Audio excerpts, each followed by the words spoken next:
I'm Elise Baughman. I'm the voice of Pan on Dragon Ball GT, and this is Anime Adventures, and I am with Rick Robertson. He's the voice of Dabura, the voice of Yomi from Yu Yu Hakusho, and so many other characters. Welcome, Rick. Thank you. Thank you. It's good to be here. I think we should have you say, welcome to Anime Adventures in Dabura's voice, and I may try to imitate Dabura's voice. On behalf of the King of the Demons, I, Dabura, invite you openly to Anime Adventures. On behalf of the King of the Demons, I welcome you to Anime Adventures. Gee, Elise, that was really good. Oh, thank you. You're welcome. You do such a great Pan voice. Thank you. Welcome.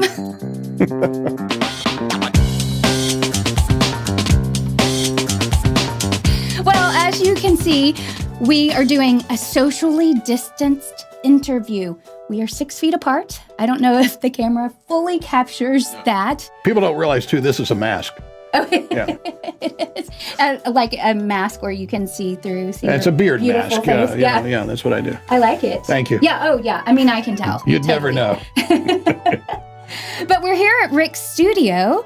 He has a wonderful, amazing studio, and I have the pleasure of working with Rick weekly. Now, I've been recording from home, and he records here, but the pleasure has been all mine. Oh, thank you. Absolutely. You have to say that. No, it's true. It's absolutely true. But yeah, before the pandemic hit, we were working. Pandemic? I see what you're doing. You're plugging yourself already, right? Pandemic. That's cute. I didn't get that at first. That was cute. I mean, I totally meant to do that. Who knew that they would name an entire disease after your character? After my character. Yeah. But I don't think that's a good thing. Let's not associate the pandemic with my character. That's right. So I guess COVID Vegeta is completely out. Yeah, it's out. Okay. It's out. But yeah, we work together, and I thought it'd be really cool, since we did have the ability to social distance, to come to his studio, talk about his characters, and that's what we are going to do. And let's start with Dabura. And it's funny, I should say this too. Rick was the first person I ever interviewed.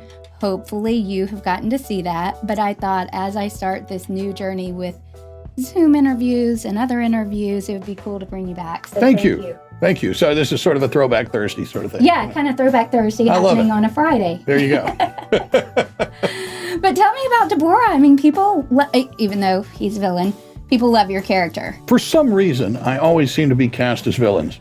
Why is that? Because you're just so nice. I love him like family. But see, I think that's the point. I think the villain has to be more likable than the hero. In order for it to be a good villain. I mean, like if you look at Batman, for example, and Heath Ledger and, you know, what he did with that character. I mean, he was far more likable in that movie than the actual Batman. Interesting. Yeah. And when I mean, it was a while back, so you may not remember, but when you were creating that voice, did you have those thoughts where you were thinking about, okay, I got to make this likable, but I also got to make him a little intimidating? No, absolutely. I did. Absolutely. Okay. But the great thing about Dabura, in many ways, in terms of the character, is he's lost in his own vanity. Yeah. You know, I mean, he really believes that he's like the best ever and always will be, you know. After all, he is the King of the Demons. Yes.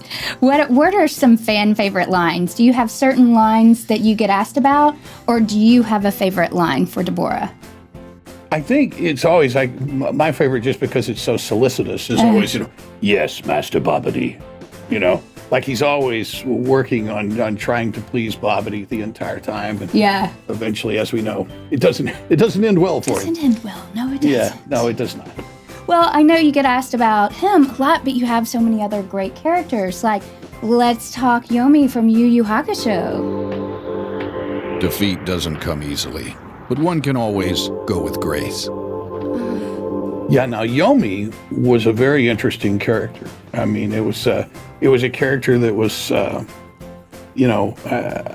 guess, developed by myself and Chris, and Yeah, and we just in case, Chris Sabat. Yeah, Chris Sabat. I'm sorry. Yeah. There are a lot of Chris's in the world. Yeah, there's a lot of Chris's, yeah, Chris I guess. Sabat, yeah. No, what I was saying though is that Chris and I talked about, how this guy was supposed to come off, and really it was kind of like Jack Nicholson without being so much Jack Nicholson. He was supposed to be more coolly evil than, for example, Dabura. Really? Dabura's very overt, where Yomi is always very measured in the things that he says and the way that he says them. Ah, Yusuke, yes, Okay. Yeah. Oh, that's but interesting. it's not a far stretch, Yomi's very measured about the way he says things, sort of like Jack Nicholson. That was kind of where that smooth, cool thing came from. Really? So I mentioned this in the first interview, but I happen to know Rick does over 100 impersonations. And so are there times where you do start with a real life person and then kind of make changes to develop a character? Oh, yeah. In Red versus Blue, what I'm talking about? Yeah. That was a literal character.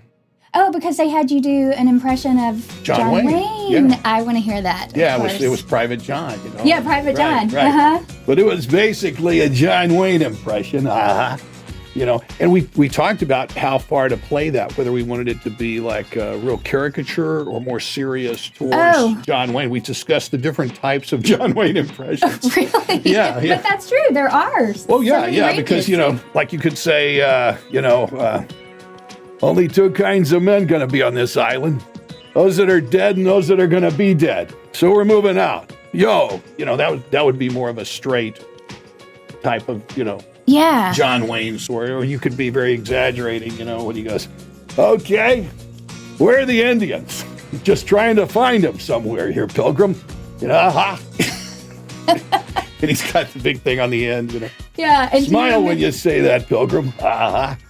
There you go. So where did y'all end up? Do you remember? It was kind of a between sort of thing. Yeah. It really ended up, I think more toward the natural, but with little flares of, the other. Okay. That's being really more exaggerated, because really, impressions in a way are caricatures. Like in art. You're taking something that somebody says and the way they says it. The way they says it. The way they says it. So I says to myself, I says. No, anyway. But you take the way somebody says something, and of course you find those places that you can exaggerate. Yeah. I love, because a lot of times the physicality of acting, that topic has come up on the show, and I noticed that when you got into John Wayne, you did your whole impression physically of him too. I was a disc jockey, morning disc jockey, yes. for about 20 years, okay? Uh-huh. And people used to say that they loved watching me do the show for that very reason. Oh, really? Yeah, because you would be acting out all these very different characters, Uh-huh. Yeah, I mean, because even like President Reagan, I used to do a thing a long time ago, this dates me, Mr. Reagan's Neighborhood. Just like really? Mr. Rogers' Neighborhood, But, well, when you do Reagan, you actually have to make the face. That's just the way it is. Yeah. And I love those jelly beans. I'm telling you right now, cough them up. But yeah, it would be really hard to do those. I can't do it without motions. That. Yeah, without the hands. Well, it's kind of like when you're doing fighting scenes for anime or for animation or video games. You can't exactly go, yeah! It just go, yeah! Well, I think for all fight really scenes, hard. For all fight scenes, I pretend I'm constipated. Because that's really what it sounds like.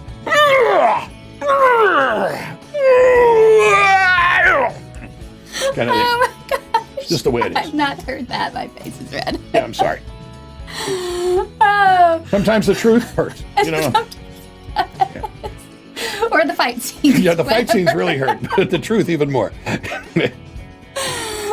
I want to talk about, oh gosh, you're throwing me off. And I love what they say, like on the page, give it a small grunt, Okay? Not a problem. Not a problem. Oh. Well, I want to talk about one more character before we wrap up, because you did this really cool character, Jinx, for a video game that came out in, I think, the end of 2019. Yes. So tell me a little about that character. Absolutely. First of all, one of my most fun experiences recording something. Really? And that it's fun because at the end, I literally was losing my voice. Oh, really? Yeah, because it was, we did the entire thing in about 2 days. And there were just top-notch people working there. It's Playful is the name of the company. Yeah, the studio. But just certainly top-notch people and great writing. And, Jinx, I guess, was, again, a little more of a British bad guy sort of thing. Oh, can we hear? Well, sure, Jinx? sure. Yeah. My little kittens, do come closer. I hate you, Swift-tails. I hate all of you. But you could lose your voice doing that. Well, yeah, and especially if you did it in a compressed period of time where you're doing I remember it over 2 one days. scene in particular, where I'm going, curse you, Swift-tails! And I mean, just doing that will just wipe you out. Yeah, because I see it in your face. Yeah. Yeah. Well, I think it would be cool for maybe another episode to walk through maybe the audition process of booking Jinx. So maybe we'll do that. I would love to do that. Another time? Yeah. Well, let's wrap up this episode. Thank you for being here. I'd love for you to subscribe if you'd like to see more videos like this. Why don't we say bye in Jinx's voice, and I'll try again. I don't know that I know I can't attempt this, but let's say bye. Goodbye, little Swift-tail. And I mean forever. Goodbye, little Swift-tail. And I mean forever. I can't even keep it. Okay, bye. Thank you for joining us. I love it.